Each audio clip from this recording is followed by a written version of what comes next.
Je vous propose aujourd'hui une recette de crêpes mille trous, appelée aussi crêpes nid d'abeille ou bagrir, excusez-moi pour la prononciation. Elles se dégustent beaucoup au Maghreb, elles sont préparées à base de semoule, de farine, de levure, de sel, elles se dégustent chaudes, souvent imbibées de beurre et de miel. Elles sont légères et elles ne se cuisent que d'un côté. Alors pour cette recette, il me faut de la semoule, attention, de la semoule fine, de la levure de boulanger, moi c'est de la déshydratée, mais vous pouvez utiliser de la fraîche et de toute façon en description je vous mettrai les quantités. Il me faut du sel, il me faut de l'eau et il me faut de la farine.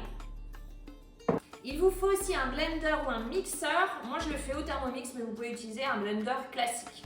Allez, on commence cette recette. Je verse d'abord la levure déshydratée, si vous avez de la fraîche vous mettez de la fraîche. J'ajoute ensuite l'eau. L'eau, je l'ai au préalable tiédie, donc légèrement tiédie, et je la verse sur ma levure.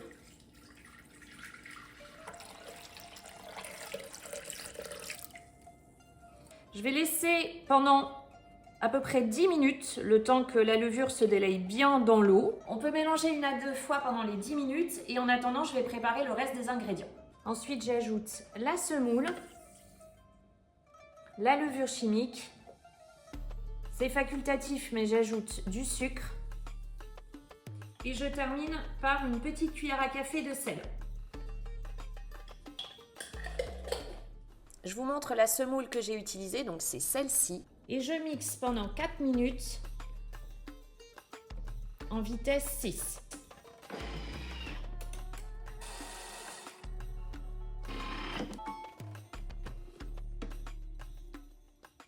Je verse ma pâte dans un saladier.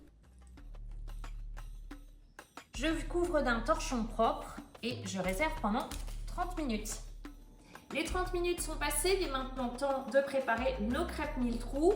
J'ai préparé ma crêpière, moi c'est une crêpière, il y a 4 en pointe. Ça me paraît bien pour la taille des crêpes que je souhaite aujourd'hui.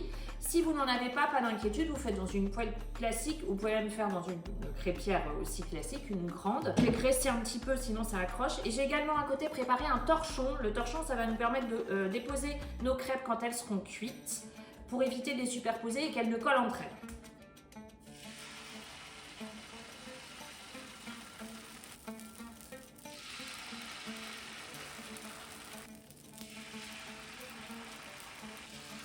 Et la magie va opérer.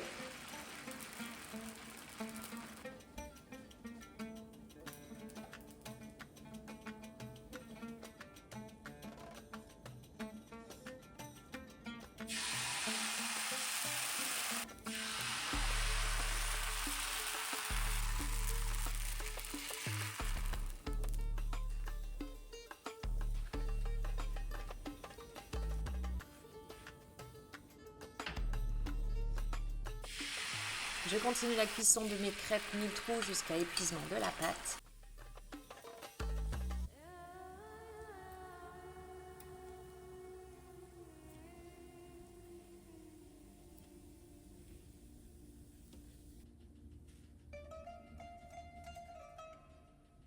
J'ai vu selon les régions, les lieux, elle peut se déguster donc avec du miel et du beurre fondu ou alors un sirop traditionnel composé d'eau, de fleurs d'oranger et de cannelle. Aujourd'hui, j'ai choisi le beurre et le miel.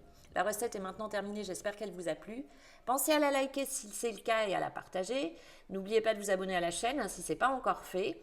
Je vous souhaite un très bon week-end et on se retrouve dans 15 jours.